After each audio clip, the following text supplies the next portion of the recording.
आप सभी का नाग पूर्णिमा फाउंडेशन में स्वागत है। आज जो टॉपिक हम लोग चर्चा करेंगे वो है दुनिया को सत्य और अहिंसा का पाठ पढ़ाने वाले महात्मा गांधी के बारे में। इन्होंने न केवल भारत में बल्कि भारत से पहले अफ्रीका में भी स्वतंत्रता संग्राम में एक अभिन्न हिस्सा रहे हैं। गांधी जी के जितने भी चर्चा करेंगे स्वतंत्रता संग्राम में, चाहे वो भारत में हो या अफ्रीका में, तो चर्चा करने से पहले हम लोग उनकी विचारधारा को एक बार देख लेते हैं। सबसे पहले जो विचारधारा में आता है वो सत्याग्रह।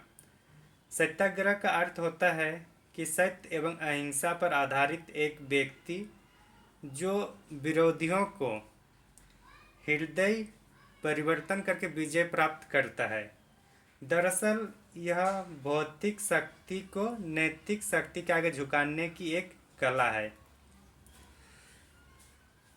इसके तहत गांधी जी ने सत्याग्रहियों को मजबूत बनाया, इस कदर मजबूत बनाया कि विद्रोहियों को अगर सत्याग्रही पर कोई शोषण भी करते हैं, कोई अत्याचार भी करते हैं, तो उसके प्रतिक्रिया में चुप रहते हैं। सत्याग्रही तब तक इंतजार करता है जब तक कि सामने वाला का हृदय परिवर्तन नहीं होता है और खुद को ये एहसास नहीं होता है कि वो खुद अत्याचार कर रहे हैं दूसरों पर। मतलब स्व चेतना तक लाने का जो कोशिश किया जाता है वही है सत्याग्रह। उसके बाद दूसरी उनके विचारधारा की बात करें तो साधन और साध्य की पवित्रता। गांधी जी मानते हैं न केवल साध्य पवित्र हो बल्कि साधन भी पवित्र हो। उसके साथ ही सर्वोदय की अवधारणा, यानी गांधी जी जॉन रस्किन की पुस्तक अनटू दिस लास्ट, इससे प्रभावित होकर सर्वोदय की अवधारणा को भी माने हैं। उनका कहना है कि सर्वोदय का विकास होगा तभी देश का विकास होगा। सर्वोदय का मतलब होता है समाज के अंतिम पायदान में जो व्यक्ति हैं उनका भी उदय हो। तो इन तरह से जो उनकी विचारधाराएं हैं, इसको समझने के बाद हम लोग ये देखेंगे कि उनकी जीवन की यात्रा कैसे आगे चली। तो सबसे पहले हम लोग देखते हैं अच्छा, इनके जीवन के बारे में थोड़ा संक्षेप में बात कर लेते हैं। इनके पिता का नाम करमचंद गांधी थे और माता जी का नाम पुतलीबाई थी। इनका जन्म हुआ था 2 अक्टूबर 1869 को और इनकी शादी 12 वर्ष में कस्तूरबा गांधी के साथ हुई थी। इनके बच्चों में हरिलाल, मनीलाल, रामदास और देवदास थे।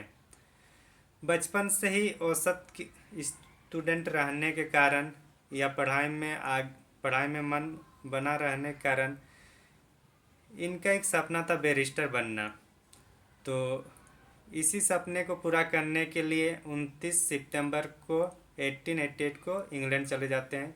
फिर इंग्लैंड में पढ़ाई करने के बाद भारत आते हैं और भारत में जब आते हैं तो इन्होंने सोचा कि अब प्रैक्टिस भी करेंगे। लॉ का तो पढ़ाई कर लिए हैं, तो भारत में कहीं प्रैक्टिस करने का मौका नहीं मिल रहा था।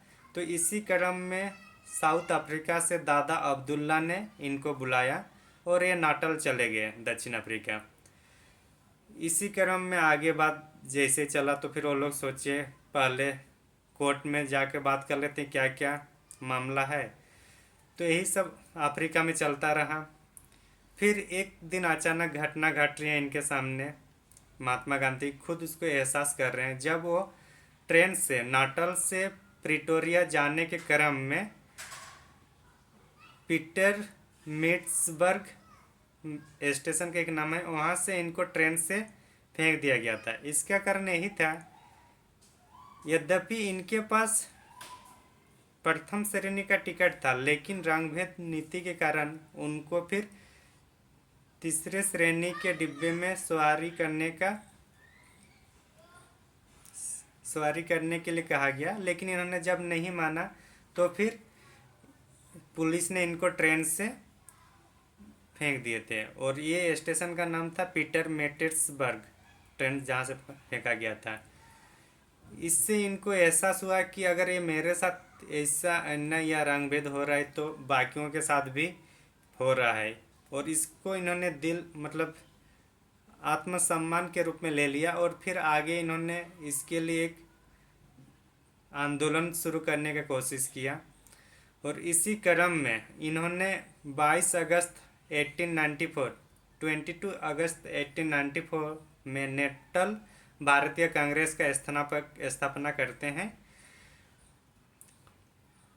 और यही जो कांग्रेस है, नेटल भारतीय कांग्रेस, इसी ने जब बोअर युद्ध, अफ्रीका में दूसरा बोअर युद्ध के टाइम एम्बुलेंस सेवा शुरू कर दिए थे 1899 में। फिर आगे देखेंगे तो इसी क्रम में गांधी ने 4 जून 1903 में इंडियन ओपिनियन पब्लिश करते हैं ताकि अपनी बात को, अपने मुद्दा को बाकी लोगों तक पहुंचा जा सके। गांधी ने जब एम्बुलेंस सेवा की शुरुआत करी थी 1899 में नेटल भारतीय कांग्रेस के द्वारा, तो इसी काम को देखते हुए भारत में लॉर्ड हार्डिंग ने 1915 में केसर हिंद की उपाधि दी थी। ये केसर हिंद की उपाधि किस काम से के लिए दिया गया था? बोअर युद्ध में किए गए कार्यों के लिए।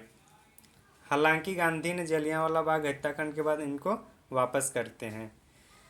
आगे अगर हम लोग देखें तो सितंबर 1906 में इंपीरियल थिएटर में, जोहानसबर्ग है, वहाँ पे उन्होंने एक जनसभा का आमंत्रण करते हैं और जनसभा को संबोधित करते हैं। एक्चुअली क्या हुआ था कि इनको पूरा विरोध करने के लिए जनमानस की भागीदारी या जनमानस की हिस्सेदारी की जनसमर्थन प्राप्त करने के लिए अफ्रीका में जितने भी जो शोषित हो रहे थे उन सभी वर्गों को शामिल करने का इन्होंने प्रयास किया। और इसी क्रम में इंपीरियल थिएटर जोहानसबर्ग में एक जनसभा का आमंत्रित किया था। और इसमें जो मेन मुद्दा था वो था एशियाटिक रजिस्ट्रेशन एक्ट के विरोध में सबको शामिल करना, अर्थात जो भी एशिया के लोग वहाँ जाते थे काम करने के लिए, चाहे वो चाइना के हो, पाकिस्तान के हो, भारत के हो या फिर श्रीलंका के, सबको एक एशियाटिक रजिस्ट्रेशन एक्ट के तहत एक रजिस्टर कार्ड लेके घूमना पड़ता था। तो इनका इन्होंने विरोध करने के लिए सभी को एक साथ एक मंच में लाने के लिए इंपीरियल थिएटर में जनसभा किया था, क्योंकि इनको पता था जब तक जन समर्थन नहीं मिलेगा तब तक ब्रिटिश हुकूमत या किसी भी सरकार को झुका नहीं सकते। तो इसीलिए जन समर्थन प्राप्त करने के लिए ये ज़रूरी था। इसी टाइम और एक एक्ट चल रहा था जो क्रिश्चियन एक्ट के तहत था कि वहाँ पे जो भी क्रिश्चियन एक्ट के तहत शादी होगा उन्हीं को शादी माना जाएगा, बाकी किसी भी धर्म का कुछ भी रीति रिवाज से शादी हुआ हो उनको इलीगल माना जाता है। तो इस क्रम में जो महिलाएं थी, महिलाएं भी आंदोलन में शामिल होना शुरू कर दिए। तो इससे क्या हुआ कि आंदोलन की गुणवत्ता में वृद्धि हुई, मतलब महिलाएं भी आने लगी। अब इसी क्रम में जब हम लोग आगे देखते हैं तो हिंद स्वराज का भी वहाँ उन्होंने हिंद स्वराज के बुक है जो उनको लिखते हैं, और ये मूल रूप से गुजराती में लिखी गई थी। ये 13 से 22 नवंबर 1909 की बात है। और जब गांधी जी इंग्लैंड से दक्षिण अफ्रीका जल जहाज में जा रहे तो उसी क्रम में हिंद स्वराज लिखी गई है। और जो हिंद स्वराज लिखी गई है इसको मूलतः गुजराती भाषा में लिखी गई है और सबसे पहले इंडियन ओपिनियन में प्रकाशित किया गया था। हालांकि भारत में इसका जो पब्लिश हुआ था वो इंग्लिश में हुआ था, क्योंकि ब्रिटिश सरकार को ये लगने लगा था अगर ये गुजराती भाषा में पब्लिश किया जाएगा तो यहाँ के लोगों को जागरूक होने में समर्थन करेगा, योगदान देगा ये पत्रिकाएं, बुक। तो इसलिए इंग्लिश वर्जन इनका पब्लिश किया गया था भारत में। आगे हम लोग देखेंगे इसी को आगे इसी क्रम में टॉल्स्टॉय आश्रम का स्थापना होता है। टॉल्स्टॉय आश्रम एक्चुअली गांधी जी टॉल्स्टॉय से प्रभावित होकर एक आश्रम बनाता है और उसका नाम टॉल्स्टॉय आश्रम रख दिए जाते हैं। ये जोहान्सबर्ग में है और इनकी स्थापना 23 जून 1910 को होता है। टॉल्स्टॉय आश्रम की स्थापना। आगे इसी क्रम में गोपाल कृष्ण गोखले दक्षिण अफ्रीका पहुंचते हैं और उन्होंने गांधी जी को ये राय देते हैं कि अगर आपको सक्सेस करना है तो जन समर्थन को ज़्यादा से ज़्यादा जन समर्थन हासिल करना पड़ेगा। और गोपाल कृष्ण गोखले को ही गांधी जी ने अपना राजनीतिक गुरु मानते हैं। और उसके बाद फिर गांधी 9 जनवरी 1915 को भारत पहुंचते हैं और इसी दिन जब गांधी जी आए भारत 9 जनवरी को, उसको अब हम लोग प्रवासी भारत दिवस के रूप में मानते हैं। जैसे ही गांधी भारत पहुंचते हैं फिर फरवरी 1916 में BHU में लेक्चर देते हैं और इस तरह से गांधी जी का भारत में आगमन हो जाता है। और यहाँ से स्वतंत्रता संग्राम में गांधी के विभिन्न चरणों में हम लोग उनके हिस्सेदारी, योगदान या उनकी भूमिका के बारे में चर्चा करेंगे। इसके ऊपर जो भी पढ़े तो हम लोग अफ्रीका में मेन हुआ था और इसलिए कहा जाता है कि गांधी का जो मैदान तैयार हुआ था सत्याग्रह, ये सब का जो उन्होंने एक्सपेरिमेंट किए थे, एक्सपेरिमेंट उन्होंने अफ्रीका में किए थे। आगे हम लोग चर्चा करेंगे भारत में गांधी जी के महत्व या उनकी भूमिका स्वतंत्रता संग्राम के संदर्भ में। गांधी जी जब भारत आए थे और BHU में लेक्चर दिए तो उसी टाइम बिहार के चंपारण में नील खेती करने वाले कृषकों को शोषण किया जा रहा था। ब्रिटिश हुकूमत वो लोग को नील की खेती करने के लिए जबरन करने लगा। 3 कठिया पद्धति लाया गया, अर्थात नील की खेती अगर किसी के पास 20 बीघा है तो उनको 3 बीघा में अनिवार्य रूप से नील की खेती करनी होगी। तो इसी को गांधी के पास पहुंचाने के लिए, इसी बात को गांधी जी के पास पहुंचाने के लिए राजकुमार शुक्ल गांधी जी से मिलते हैं और उन्होंने गांधी जी को प्रभावित करके चंपारण बुलाए। तो इसी क्रम में 10 अप्रैल 1917 को पटना आते हैं राजकुमार शुक्ला के साथ। जैसे ही चंपारण सत्याग्रह में इनकी जीत होती है तो आगे फिर साबरमती आश्रम गठन किया जाता है गांधी के द्वारा। 17 जून 1917 को साबरमती आश्रम की स्थापना की जाती है अहमदाबाद में। साबरमती आश्रम को हरिजन आश्रम के रूप में भी जाना जाता है। गांधी यहाँ 1917 से लगभग 1930 तक रहे हैं। फिर अभी गांधी देश का दौर कर ही रहा था। इसी क्रम में अहमदाबाद मिल के मालिकों के द्वारा मजदूरों को मजदूरी बढ़ाने और बोनस से नहीं देने से संबंधित जो मजदूरों की मांगे थी उनको समर्थन देने के लिए अहमदाबाद मिल मालिकों के विरोध आंदोलन किए और इसमें भी इनको सफलता मिलती है। फिर खेड़ा सत्याग्रह होता है। एक्चुअली कृषकों को टैक्स जो था, लगान जो था वो उच्च कर दिया गया था ब्रिटिश हुकूमत के द्वारा और इतना ज़्यादा कर दिया था कि किसान उसको चुका नहीं पा रहे थे। दूसरा बात कि फसल उत्पादन सही से नहीं हो पाया था तो किसान लोगों का दयनीय स्थिति और बढ़ गई थी। इसी क्रम में गांधी ने कृषकों का साथ दिए और खेड़ा सत्याग्रह पे अंग्रेजों को फिर से दोबारा झुकना पड़ा। ये बात 1918 का चल ही रहा था। फिर 1919 में जब प्रथम विश्व युद्ध खत्म होता है तो गांधी जी के साथ साथ भारत के सभी राष्ट्रवादी उदारवादी नेताओं को ये लगने लगा कि अंग्रेज अब कुछ अच्छा कदम उठाएंगे। लेकिन अंग्रेजों ने रोलेक्ट एक्ट लाया। रोलेक्ट एक्ट को काला कानून भी कहा जाता है। काला कानून इसलिए कहा जाता है क्योंकि इसमें किसी भी व्यक्ति को संदेह के आधार पर जेल में डालने का अधिकार मिला था।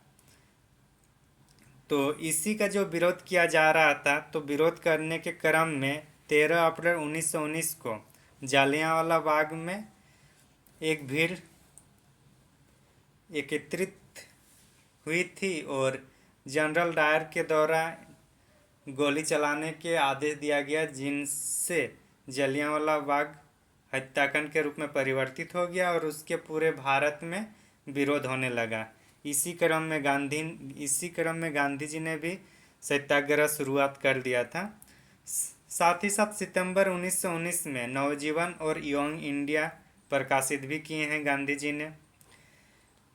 चूँकि प्रथम विश्व युद्ध के बाद मुस्लिम लीगों की जो खलीफा थे उनको अपमान किया गया अंग्रेज़ों के द्वारा, तो अब कांग्रेस को मुस्लिमों का भी सहयोग मिला।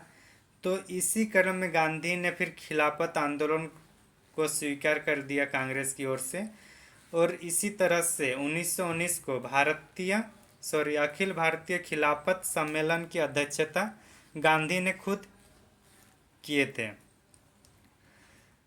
जैसे खिलाफत आंदोलन चलता रहा, उसी बीच में फिर 1 अगस्त 1920 को तिलक की मृत्यु होती है और उसी दिन असहयोग आंदोलन की शुरुआत होती है। असहयोग आंदोलन शुरुआत करने से पहले गांधी जी ने केसर-ए-हिंद मेडल को वापस कर दिया था। असहयोग आंदोलन का मतलब यहाँ पे यही था कि सरकार ने जो भी कुछ कर रहा है उनका असहयोग करना। अगर कोई पुलिस है तो वहाँ पुलिस का काम करना छोड़ दें, पुलिसगिरी का। अगर कोई वकील है तो सरकारी वकील है तो वो इस्तीफा दे दें। तो इस तरह से जितनी भी है उसको सही, मतलब सरकार को असहयोग करना है, इसके लिए असहयोग आंदोलन लाया गया था। लेकिन 2 साल तक इसका कुछ सफल होने का चांस नहीं दिख रहा था। साथ ही साथ 5 फरवरी 1922 को चौरी चौरा में एक कांड होता है, जिसमें सत्याग्रहियों द्वारा चौरी चौरा पुलिस थाना को जला दिया जाता है, जो एक हिंसक रूप से आगे होने की आशंका को देखते हुए गांधी जी ने फिर 12 फरवरी 1922 को बारडोली में एक बैठक बुलाते हैं और अंततः असहयोग आंदोलन को वापस लिया जाता है 12 फरवरी 1922 के बारडोली बैठक में। गांधी जी राष्ट्रीय कांग्रेस के अध्यक्षता केवल एक ही बार बने थे और वो था 1924 में। बेलगांव अधिवेशन में गांधी जी ने राष्ट्रीय कांग्रेस की अध्यक्षता स्वीकार किए थे। उसके बाद आगे अगर हम लोग गांधी जी के बारे में देखें तो गांधी जी के कहने पर ही 1929 में जो लाहौर अधिवेशन हुआ था, जिसमें पूर्ण स्वराज की प्राप्ति की गई थी, पूर्ण स्वराज की प्राप्ति का लक्ष्य रखा गया था और इस अधिवेशन का अध्यक्ष जवाहरलाल नेहरू कर रहे थे गांधी जी के कहने पर। लाहौर अधिवेशन के बाद 2 मार्च 1930 को गांधी ने 11 सूत्री मांग लॉर्ड इरविन को भेजते हैं, जो उस टाइम वायसराय थे। 11 सूत्री मांग जो थे उनमें था कि जो क्रांतिकारी है, जो निर्दोष है, उनको छुटकारा दिया जाए। तो इस तरह से 11 मांगे थी और गांधी जी ने कहा अगर इन मांगों का आप स्वीकार नहीं करते हैं तो फिर एक अखिल भारतीय स्तर पर आंदोलन की शुरुआत या आंदोलन की आगाज की जाएगी। जब सरकार ने बात नहीं मानी तो फिर 15 मार्च 1930 को दांडी मार्च शुरुआत कर दी गई है और ये साबरमती आश्रम से शुरू की गई और ये 6 अप्रैल 1930 तक समुंदर में पहुंचकर वहाँ पे नमक कानून जो था उसको तोड़कर सविनय अवज्ञा आंदोलन का शुरू किया गया। और इसी क्रम में लंदन में गोलमेज सम्मेलन चल रहा था, प्रथम गोलमेज सम्मेलन। लेकिन प्रथम गोलमेज सम्मेलन चलने के क्रम में जब लगा कि कांग्रेस की ओर से कोई प्रतिनिधित्व नहीं आए, तो लगा अगर भारत के बारे में कुछ बात हो रही है और कांग्रेस उसमें शामिल नहीं है तो उस बात का कोई वैल्यू नहीं रहेगा। तो इन्होंने इसलिए ब्रिटिश सरकार को ये आदेश दिया गया कि कांग्रेस से किसी को भी लाया जाए बैठक में। तो इसी क्रम में फिर इरविन आते हैं, गांधी से मिलते हैं। चूँकि गांधी जी को गिरफ्तार कर लिया गया तो उनको यरवदा जेल में डाल दिया गया था, लेकिन जब ऊपर से सरकार की बात आने लगी ब्रिटिश सरकार पर कि कांग्रेस के कोई भी व्यक्ति को कम से कम गोलमेज सम्मेलन में बुलाना जरूरी है तभी बात आगे बढ़ेगी, तो इसी क्रम में उनको फिर यरवदा जेल से छुटकारा मिलता है। फिर 5 मार्च 1931 को गांधी और इरविन समझौता होता है। गांधी और इरविन के समझौता होते हैं। उन्होंने लगभग सभी बात मान लिए थे इरविन ने, लेकिन लाइसेंस आधारित सभी बात मान लिए थे और इसी क्रम में गांधी ने भी स्वीकार कर लिए थे कि गोलमेज सम्मेलन में जाने के लिए। इसमें और एक चीज़ था कि इस टाइम भगत सिंह, राजगुरु और सुखदेव पर भी केस चल रहा था, लेकिन गांधी जी ने इरविन के सामने इस मुद्दे पर कोई भी बात नहीं रखे। तो गांधी जी से युवा क्रांतिकारी लोग नाराज थे। आखिर गांधी जी अगर इनकी बात मान लेते या फिर इनके मुद्दा इरविन के सामने रख दिया जाता तो लगता कि गांधी जी भी एक हिंसा को आप सपोर्ट करने लगे हैं। इसलिए गांधी जी ने इस मुद्दे पर इरविन के साथ कुछ चर्चा ही नहीं की। इसी क्रम में फिर गांधी जी गोलमेज सम्मेलन में शामिल होने के लिए जाते हैं 12 सितंबर 1931 को। और गांधी जिस जहाज़ से जाते हैं उस जहाज़ का नाम है SS राजपुताना। द्वितीय गोलमेज सम्मेलन में राष्ट्रीय दल की ओर से मदन मोहन मालवीय प्रतिनिधित्व करते थे, तो वहीं महिलाओं प्रतिनिधित्व के रूप में सरोजिनी नायडू और एनी बेसेंट दोनों शामिल थे। ये बात थी जब 12 सितंबर 1931 में गोलमेज सम्मेलन के टाइम। लेकिन 23 मार्च 1931 को जो फांसी दी गई थी उसका विरोध लोगों के द्वारा देखने को बाद में मिला था कराची अधिवेशन में। आगे 1 दिसंबर 1931 को सेकेंड गोलमेज सम्मेलन समाप्त होता है, लेकिन सेकेंड गोलमेज सम्मेलन में किसी भी तरह का कोई निष्कर्ष नहीं निकला। अंबेडकर और गांधी के बीच मतभेद बनी रही, जिसके कारण गांधी जी ने वहाँ से वापस आया और बोला हमने अपनी राष्ट्र को इज्जत बचा के रखे हैं।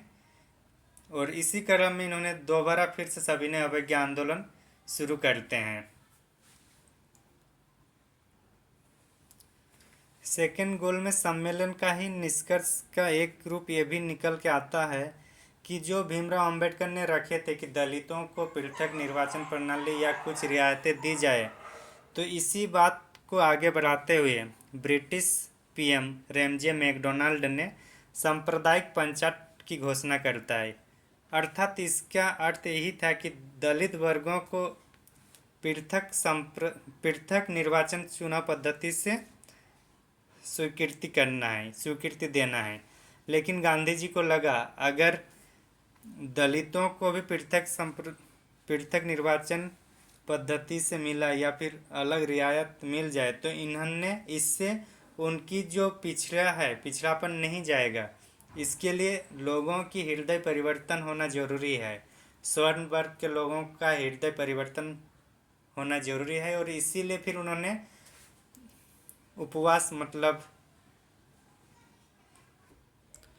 भूख हड़ताल में बैठ जाते हैं यरवदा जेल में ही। तो इसमें भीमराव अंबेडकर और गांधी के बीच मतभेद टकराव हो रहा था, तो इसको फिर दोबारा सॉल्व करने के लिए पुनः समझौता किया जाता है। पुनः समझौता यानी गांधी और अंबेडकर के बीच जो मतभेद था उस मतभेद को पाट करके एक राष्ट्रीय आंदोलन को फिर से दोबारा एकजुट करना उद्देश्य था। और ये दोनों को मिलाने में जो अहम भूमिका निभाई वो है मदन मोहन मालवीय। और ये दोनों के बीच जो मिलन मतलब समझौता हुई थी वो 26 सितंबर 1932 को। इसके तहत दलित वर्गों को केंद्रीय विधानमंडल में 147% सीटें आरक्षित कर दी गई थी। साथ ही साथ विभिन्न प्रांतीय विधानमंडलों में 148 सीट्स रिजर्व कर दिया गया था। चूँकि गांधी जी का मानना था जब तक हृदय परिवर्तन नहीं होगा तब तक छुआछूत होते रहेगा, तो इसी क्रम में उन्होंने 30 सितंबर 1932 को हरिजन सेवक संघ की स्थापना करता है। इसके तहत मंदिर प्रवेश, एक साथ खाना खाना, इस तरह की योजनाएं होने लगी थी। आगे गांधी ने फिर 7 नवंबर 1933 को वर्धा से पूरे भारत में हरिजन यात्रा के लिए शुरुआत की। कहाँ से? वर्धा से 7 नवंबर 1933 को। फिर गांधी जी को और एक चिंता सता रही थी कि जो औद्योगिकरण हो रहा था जिसमें मशीनों का ज़्यादा से ज़्यादा प्रयोग किया जा रहा था और उसमें जो कामगार थे, श्रमिक लोग, वो लोग को मशीनों द्वारा प्रतिस्थापित किया जा रहा था। इससे गरीबी बढ़ जाता था और सामाजिक आर्थिक जो असमानताएं थी उसमें वृद्धि होने लगी थी। तो इनका विरोध करते हुए गांधी ने फिर all India village industry association का भी गठन करते हैं 1934 में।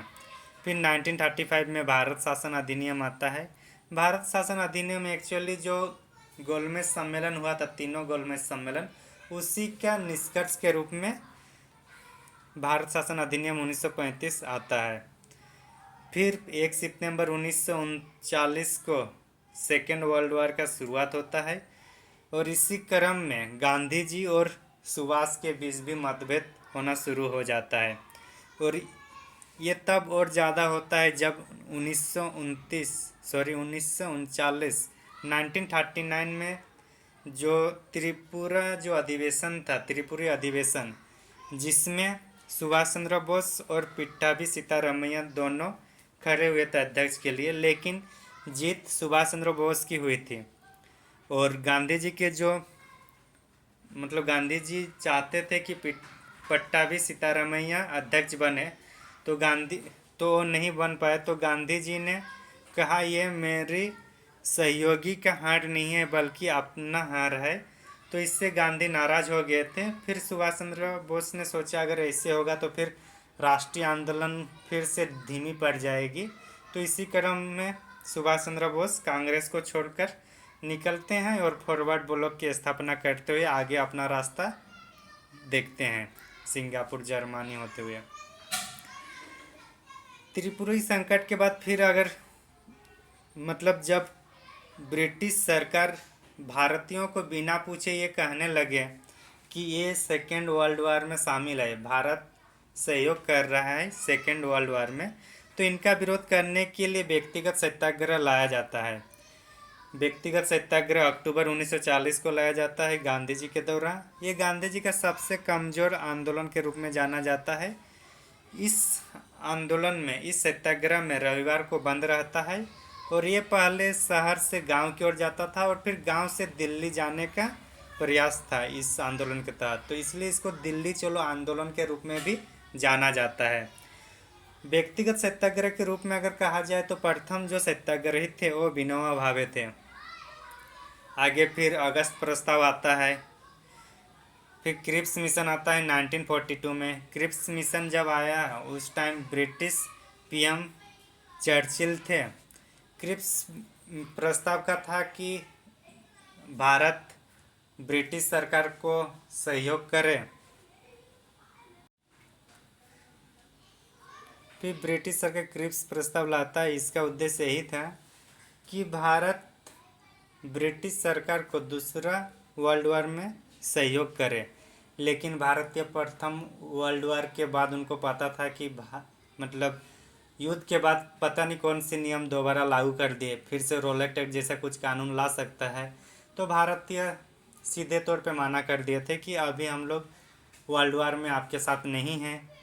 तो इसी क्रम में फिर क्रिप्स प्रस्ताव ने यह भी कहा कि संविधान के लिए समिति बनाई जाएगी, लेकिन वो युद्ध के बाद। तो ये सब को देखते हुए ना तो मुस्लिम लीग ने इनको माना, ना ही कांग्रेस ने, ना ही बाकी अन्य दलों ने। तो फिर क्रिप्स प्रस्ताव फेलियर हो जाता है। और जब अगस्त प्रस्ताव, व्यक्तिगत सत्याग्रह और क्रिप्स मिशन के असफल होने के बाद भारत छोड़ो आंदोलन के रूप में अग्रसर हो रहा है भारतीय जनमानस। ये गांधी जी का बाकी आंदोलन के तुलना में इसको अलग माना जाता है। अलग इसलिए माना जाता है क्योंकि इस आंदोलन में पहले की तुलना में, पहले जो था कि आप सरकारी कुछ अधिकार में हैं, सरकारी अधिकारी के रूप में हैं, तो अधिकार को बहिष्कार करें, सरकार का विरोध करें। पुलिस है तो अब इस्तीफा देकर आए, वकील है तो वकील इस्तीफा देकर आए, इस तरह से था। लेकिन भारत छोड़ो आंदोलन में ये नहीं था। भारत छोड़ो आंदोलन में अगर ये कह रहे हैं अगर आप पुलिस है तो पुलिस में ही रहें, बशर्ते ये कि भारतीयों को लाठी न चलाएं, वो लोग को शोषण ना करें। वकील है तो वकील में रहिए, इस्तीफा मत दीजिए, लेकिन सरकार का विरोध करें। इसी तरह से सरकार के विरोध के रूप में सबको जागरूक किया गया था। इसका और एक चीज़ था कि अगर मान लीजिए किसी क्षेत्र में जो बड़े बड़े नेता है, वो लोग को अगर पुलिस ने पकड़ के गिरफ्तार कर लिया जाता है तो जनता स्वयं आंदोलन का नेतृत्व करेंगे। तो इसलिए इसको स्वतः स्फूर्ति आंदोलन भी कहा जाता है गांधी के द्वारा। गांधी जी ने इसमें करो या मरो का नारा देता है। इसका मतलब यही था, या तो स्वतंत्रता प्राप्त करेंगे या फिर स्वतंत्रता प्राप्त करते हुए मरेंगे। गुलामी के लिए सांस नहीं रखना है, मतलब गुलामी देखने के लिए जिंदा नहीं रहना है। यही कारण है कि ये पूरे भारत में ये सबसे ज़बरदस्त और सबसे कमरतोड़ आंदोलन था अंग्रेज़ों के विरुद्ध में। इसकी शुरुआत 14 जुलाई 1942 को वर्धा में एक कार्य समिति की बैठक बुलाई जाती थी, जिसमें यह सब प्रस्ताव पारित किया गया था। फिर 1 अगस्त 1942 को तिलक दिवस मनाया गया इलाहाबाद से। फिर 8 अगस्त 1942 को ग्वालियर टैंक में एक बैठक रखी गई थी अखिल भारतीय कांग्रेस की, और यहीं से फिर आंदोलन की शुरुआत होती है। फिर 9 अगस्त ऑपरेशन 0 आवर के तहत बड़े बड़े नेताओं को जेल में गिरफ्तार करके रखा गया। इसमें महात्मा गांधी, कस्तूरबा गांधी और सरोजिनी नायडू को आगा खा पैलेस पूना में रखा गया, तो वहीं जवाहरलाल नेहरू को अरमला जेल में रखे गए थे। तो इस तरह से जो भारत छोड़ो आंदोलन था, ये फिर बाकी आने वाले आंदोलन को जो लीड कर रहे थे आम आदमी जनता ही लीड कर रहे थे। तो इसलिए इसको एक जनता के द्वारा नेतृत्व करने वाला आंदोलन के रूप में भी जाना जाता है। इसी क्रम में कांग्रेस और मुस्लिम लीग के बीच भी मतभेद बढ़ता जा रहा था, तो इसको भी एक साथ करना जरूरी था, यूनिट होना रहना जरूरी था अंग्रेज़ों को हटाने के लिए। तो इसी क्रम में CR फार्मूला एक आता है। CR मतलब चक्रवर्ती राजगोपालाचारी फार्मूला। उन्होंने कुछ सुझाव दिए थे ताकि कांग्रेस और मुस्लिम लीग दोनों उसमें समझौता करके एक साथ रहें। ये जो सुझाव था गांधी जी ने भी इसको स्वीकार किया था, और इसी क्रम में गांधी ने जिन्ना से बात किए थे, और इसी क्रम में गांधी ने जिन्ना को कायदे आज़म कहा है। कालांतर में हालांकि जिन्ना ने इसको अस्वीकार कर दिया CR फार्मूला को, लेकिन कालांतर में जो भारत का विभाजन हुआ वो इसी फार्मूला के अनुसार विभाजन हुआ है। आगे 14 जून 1945 में वेवेल योजना का प्रस्ताव आता है। इस टाइम जो वायसराय थे लॉर्ड वेवेल थे। इस प्रस्ताव में था कि एक नई कार्यकारी परिषद का गठन किया जाएगा। परिषद में वायसराय और कमांडर इन चीफ को छोड़कर जितने भी लोग होंगे सब भारतीय होंगे। पहली बार इसमें विदेश विभाग के अधिकार को भारत के क्षेत्रों में शामिल किया गया था। लेकिन इसमें एक बात यह था कि जो मुस्लिम लीग के जिन्ना थे, उन्होंने कहे थे मुस्लिमों का नेतृत्व सिर्फ और सिर्फ मुस्लिम लीग ही करेगा, अर्थात है कि जो सम्मेलन में भाग लेंगे उसमें सिर्फ मुस्लिमों का जो लीड करेगा वो मुस्लिम लीग करेगा। लेकिन कांग्रेस ने क्या किया कि दो मुस्लिम नेता मौलाना अब्दुल कलाम आज़ाद और खान अब्दुल गफ्फर खान को शिमला भेजा, जहाँ पे सम्मेलन हो रहा था। फिर इनका विरोध किया गया जिन्ना के द्वारा, मुस्लिम लीग के द्वारा, और इस तरह से वेवेल योजना भी असफल हो जाता है।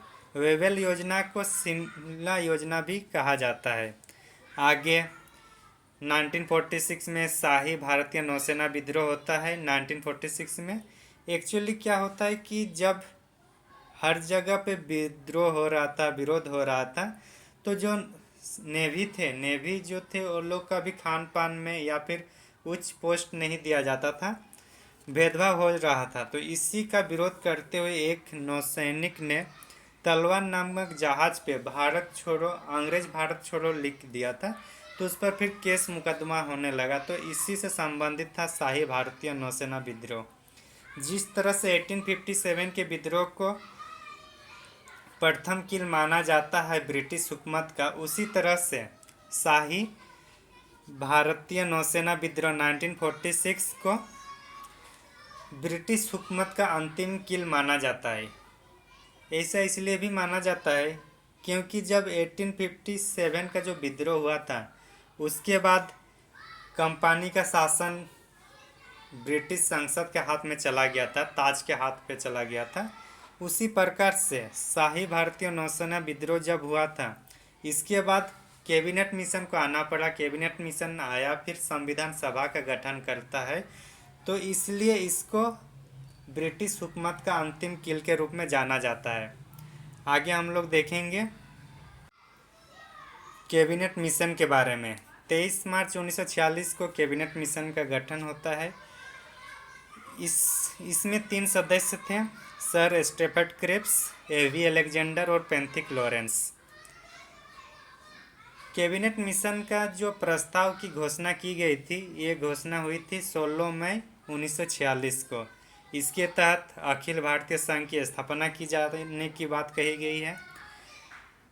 केंद्र सरकार के पास विदेश, संचार और प्रतिरक्षा केवल 3 ही मामलों में अधिकार रहेगा, बाकी प्रांतीय क्षेत्र या राज्यों को मिलेगा। संविधान निमात्री सभा का गठन किया जाएगा, जिसमें अप्रत्यक्ष रूप से जो चुने हुए लोग रहते हैं प्रांतीय स्तर पर, वो लोग बनाएंगे। और जो प्रत्येक प्रांत से जो निर्वाचित सदस्य है उनका जो अनुपात रहेगा वो लगभग 10 लाख जनसंख्या में एक रहेगा। फिर प्रांतों को 3 वर्गों में विभाजित किया गया था। हिंदू बहुल क्षेत्रों में जैसे बम्बई, बिहार, मद्रास, ये सब रखा गया। जबकि पश्चिमोत्तर सीमा प्रांत जहाँ मुस्लिम बहुल क्षेत्र है, और असम बंगाल का जो मुस्लिम बहुल क्षेत्र था, इस तरह से 3 भागों में डिवाइड किया गया था। कैबिनेट मिशन ने पहली बार पाकिस्तान की मांग को अस्वीकार किया था। इसके पहले अगस्त प्रस्ताव हो, क्रिप्स मिशन हो या वेवेल योजना हो, किसी न किसी रूप से प्रत्यक्ष या परोक्ष रूप से पाकिस्तान की मांग को स्वीकृति दी गई थी। लेकिन कैबिनेट मिशन योजना के तहत ही पाकिस्तान की मांग को सीधे रूप से नकारा गया है। इसी का विरोध करते हुए फिर मुस्लिम लीग ने 16 अगस्त 1946 को लड़के लेंगे पाकिस्तान या सीधी कार्रवाई दिवस के रूप में मनाना शुरू किया। और उसके बाद फिर सांप्रदायिक दंगा होना शुरू हो गया। इसी क्रम में जो सबसे ज़्यादा जो सांप्रदायिक दंगा हुआ था वो हम लोग का था वेस्ट बंगाल के नोआखली क्षेत्र में। ये नोआखली क्षेत्र में जो सांप्रदायिक दंगा होता है ये 10 अक्टूबर 1946 के आसपास हो रहा था। फिर जब देखा जा रहा था कि भारत में शांति स्थापना होने में बहुत मुश्किल हो रहा है, तो इसी कारण में जो ब्रिटिश सरकार नई सरकार बनी थी, एटली ने फिर लॉर्ड माउंटबेटन को भारत भेजते हैं 31 मार्च 1947 को। और उनसे ये कह दिया गया कि किसी भी हालत में भारत में जो शांति है उसकी स्टेबलाइज किया जाए, शांति स्थापना किया जाए। तो इसी क्रम में माउंटबेटन आता है। फिर इस तरह से 14-15 अगस्त 1947 को भारत और पाकिस्तान को 2 डोमिनियन स्टेटस के रूप में दर्जा दिया जाता है। यहाँ तक गांधी जी का योगदान रहा है। आगे भी जैसे सभी लोग जश्न मना रहे थे भारत की आज़ादी के लाल किले में दिल्ली में, लेकिन उस टाइम गांधी जी पश्चिम बंगाल के नोआखली ये सब क्षेत्र में जाके दंगे को रोकने में लगे हुए थे। इसका मतलब है कि आज़ादी के जश्न के टाइम गांधी जी दिल्ली में न रहकर वेस्ट बंगाल में थे। फिर गांधी जी का 30 जनवरी 1948 को गोडसे ने गोली मारकर हत्या कर देती है और 31 जनवरी 1948 को राजघाट में उसका अंतिम संस्कार होता है। इस तरह से गांधी जी के बारे में गांधी जी के साथ साथ जो राष्ट्रीय कांग्रेस या भारतीय स्वतंत्रता संग्राम और उसके पिछले आगे जाएं तो फिर अफ्रीका में ब्रिटिश हुकूमत या रंगभेदी नीति जो था उसका विरोध करना, ये सब गांधी का एक योगदान है और इसीलिए इन्होंने शांति और सत्य का मूर्ति माना जाता है।